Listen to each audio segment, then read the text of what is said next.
तो नमस्कार मित्रों, आप सबने छावा मूवी ज़रूर देखी होगी एंड आपको वो मूवी देखने के बाद पता होगा कि वर्ष 1689 में मतलब 1689 में छत्रपति संभाजी महाराज की मृत्यु हो गई थी।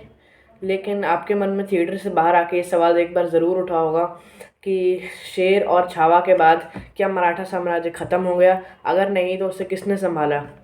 तो इसी सवाल में से दो नाम बाहर निकल के आते हैं, दो केविन चार नाम बाहर निकल के आते हैं। पहले राजा राम महाराज, दूसरी ताराबाई, फिर संताजी घोरपड़े और धनाजी जाधव। कहते हैं कि संभाजी महाराज के बाद उनके सौतेले भाई राजा राम महाराज को मराठा साम्राज्य का छत्रपति घोषित किया गया था। लेकिन अभी 13 दिन ही हुए थे उनको छत्रपति बने कि मुगलों की सेना ने हमला कर दिया। अभी थोड़ी स्टेबिलिटी की आवश्यकता थी, लेकिन फिर उनने एक समझदारी का कदम उठाया और वो अपने आप को उस हमले से बचाने में सक्षम रहे, क्योंकि उनका ज़िंदा रहना उस समय बहुत ज़रूरी था, क्योंकि भविष्य भी देखना था। ऐसे वो कई सारे किलों से मुग़ल सेना अंत में उनके पीछा करते करते उनने मराठा साम्राज्य को लास्ट में जिंदी फोर्ट में जाके रहे और उनने वहीं से मराठा साम्राज्य को फैलाना शुरू किया।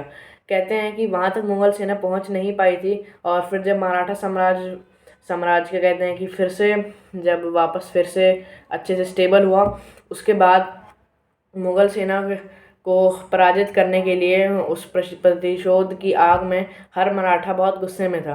कहते हैं कि मराठा एक साथ एकजुट हुए और उसी में से दो महावीरों का नाम बाहर निकल के आया। पहले संताजी घोरपड़े और दूसरे धनाजी जाधव।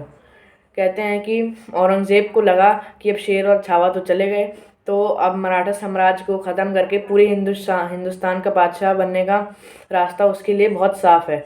लेकिन कहते हैं कि उनके जो संभाजी महाराज के जो जनरल थे संताजी घोरपड़े में, वो शिवाजी महाराज के टाइम से ही थे।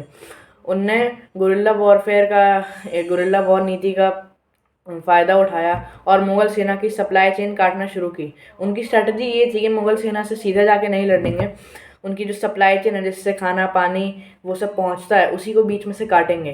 कहते हैं कि पहले उनने कर्नाटक और महाराष्ट्र के बीच में से मुग़लों की सप्लाई चेन को काटा और मुग़लों की सप्लाई चेन काटने के बाद ऐसे जब मुग़ल सेना खाने पानी की कमी की वजह से छुपने लगी, मतलब उनका हौसला टूटने लगा, तो उनने गुरिल्ला वॉरफेयर के खुफिया हमले करके औरंगज़ेब को पूरी तरह से डरा दिया था। कहते हैं कि तुलापुरी जगह है जहाँ पे औरंगज़ेब ने संभाजी महाराज को मार दिया था और उसके बाद ही संताजी घोरपड़े ने गुस्से में आके औरंगज़ेब के महल को, जब उनको पता चला कि औरंगज़ेब यहीं पे है, तो वो जाके तुलापुर में जो औरंगज़ेब का जो महल था उसके घर में घुस गए थे और 20 या 40 या 200 की टुकड़ी लेके उस घर में घुसे। पहले तो उनके सारे चौकीदारों को मार गिराया, लेकिन कहते हैं कि उस समय औरंगज़ेब की हत्या होने से बच गई थी, औरंगज़ेब का वध होने से बच गया था, क्योंकि औरंगज़ेब कहते हैं कि उस समय अपनी बेटी के कमरे में जाके छुप गया था। कहते हैं कि यही वो दो वीर हैं जिनने औरंगज़ेब के घर से छापा मार के वो उसका सोने का कलश बाहर ले आए और उसके महल को बम से उड़ा दिया था।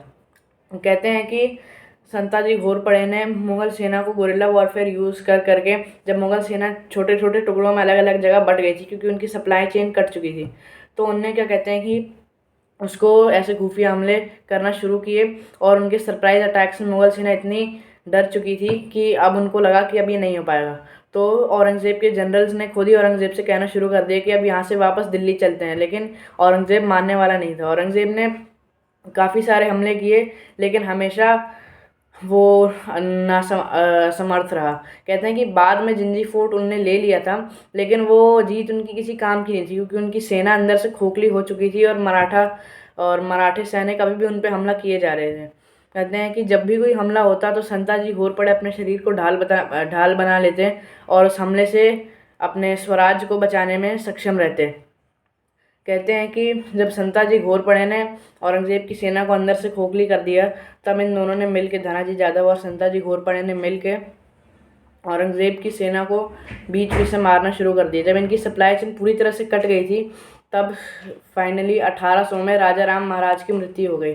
कहते हैं कि उनके बाद उनकी वाइफ यानी हंबीरराव मोहिते, जो कि छत्रपति शिवाजी महाराज के समय से ही उनकी सेना में एक बहुत वीर जनरल रहे थे, उनकी बेटी ताराबाई ने साम्राज्य संभाला।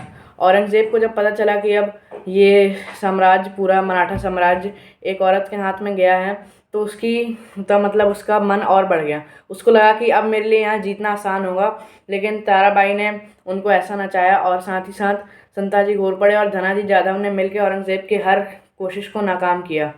फाइनली जब 1705 में जब औरंगज़ेब के जनरल्स वापस जाने लगे और हार मान के उससे कहने लगे कि वापस चलिए, तब औरंगज़ेब के जनरल्स और काफ़ी सारे तो वापस दिल्ली तक पहुंच गए थे, लेकिन कहते हैं कि औरंगज़ेब कभी भी वापस वहां से नहीं निकल पाया। सभी लोगों ने औरंगज़ेब को महाराष्ट्र के जंगलों में और पहाड़ों में वहीं पे नचा के छोड़ दिया था और वो अपनी मृत्यु तक बाहर नहीं निकल पाया। और कहते हैं कि 1707 में औरंगज़ेब की मृत्यु हो गई बीमारी के चक्कर में। कहते हैं कि औरंगज़ेब ने अपने मरते समय अपने बड़े बेटे को एक ख़त लिखा था कि मुझे नहीं पता मैंने अपनी ज़िंदगी में क्या किया है और अल्लाह भी मुझे माफ़ नहीं करेगा। और साथ ही साथ ये भी कहते हैं कि औरंगज़ेब का मुंह, जहाँ पे उसने कहा था कि जब मुझे दफनाया जाए तो मेरा मुंह खुला रखना ताकि मैं खुले मुंह से अल्लाह का सामना कर सकूं। और साथ ही साथ औरंगज़ेब ने ये भी कहा था अपने मरते समय, उस खत में ये भी लिखा था कि मेरे नाम पे कोई भी जगह या मोड़ या सड़क नहीं बननी चाहिए।